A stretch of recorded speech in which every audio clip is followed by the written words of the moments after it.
majesty, and we bow to worship you. We bow to exalt you. We bow to honor your name.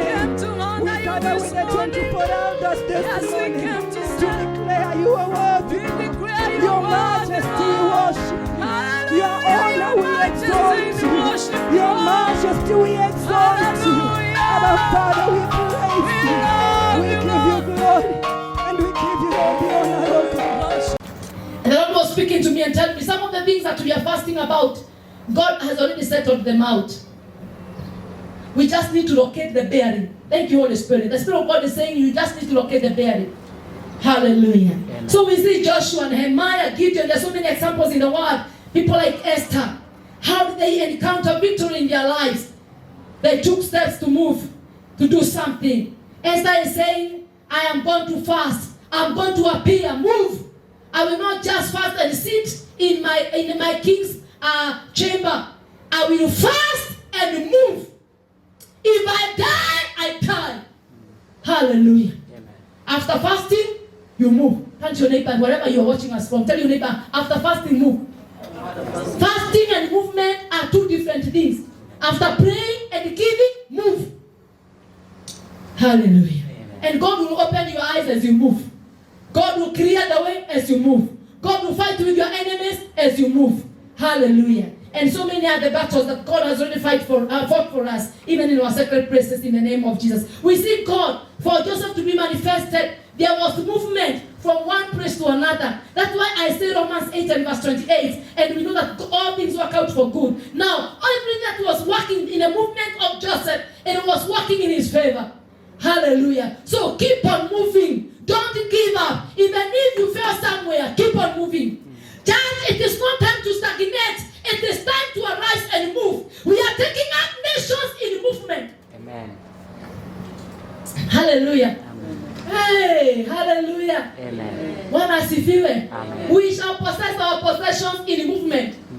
Not in stagnation, not in sitting back. We have the igniting key.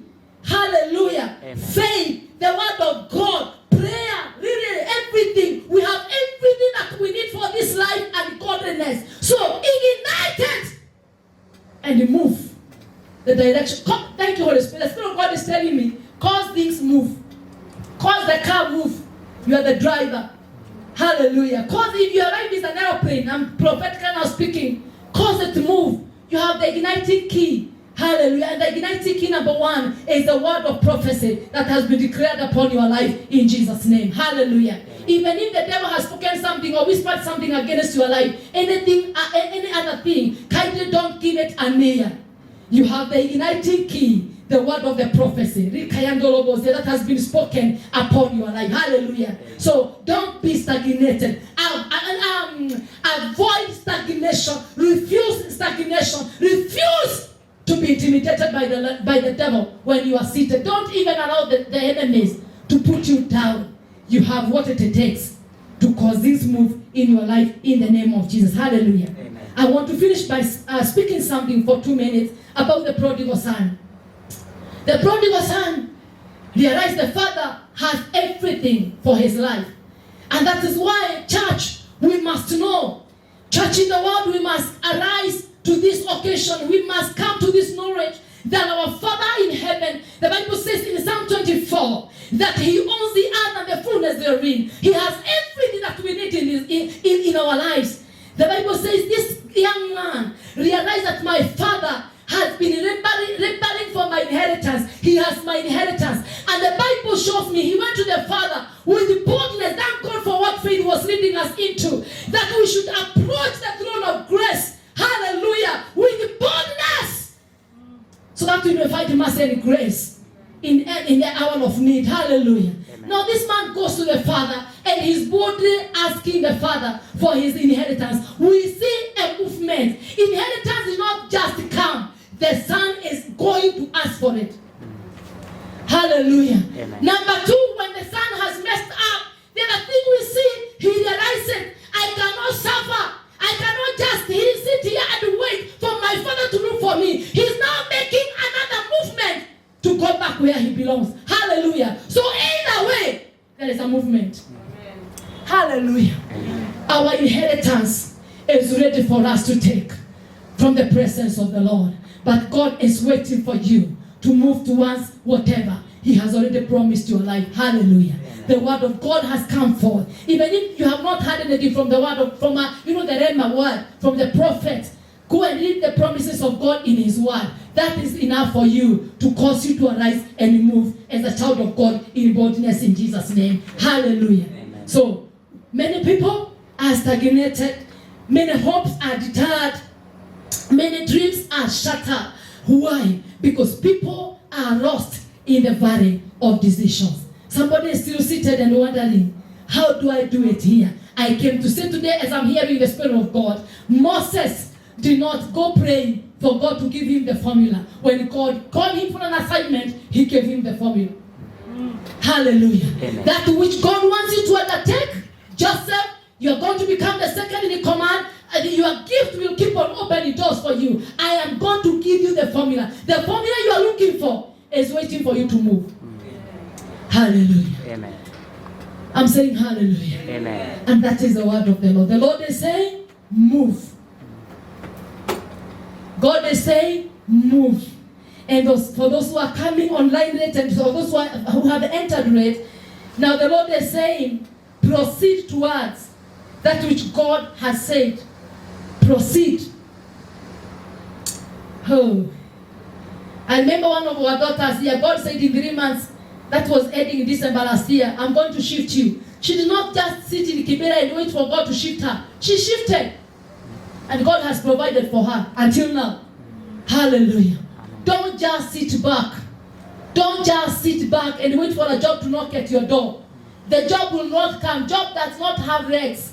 Promotion does not have legs. As you move towards the direction that God has already, the Bible says He will order your steps. God will command people and will command for your favor in Jesus' name. Amen. Favor will not find you where you are seated. Favor will be found as you go along in Jesus' name.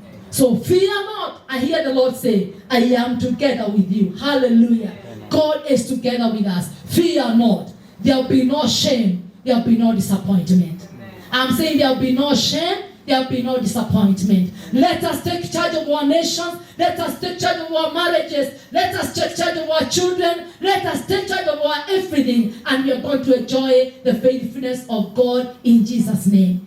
God did not ashame Moses. God did not ashame Joshua. God did not ashame Esther. If they worked against the rule of the land, that is God for you. Hallelujah. Amen. So what you are fearing is already fearing you as a son of God. What you need to do, just appear in boldness, and you're going to enjoy grace and mercy from the throne of grace in Jesus' name. Amen. May the Lord bless us. May the Lord watch over us. And may God help us by the power of His Holy Spirit. Help us to know where our destinies are connected. And the minute you know it, my brethren, arise and move. There will be no shame.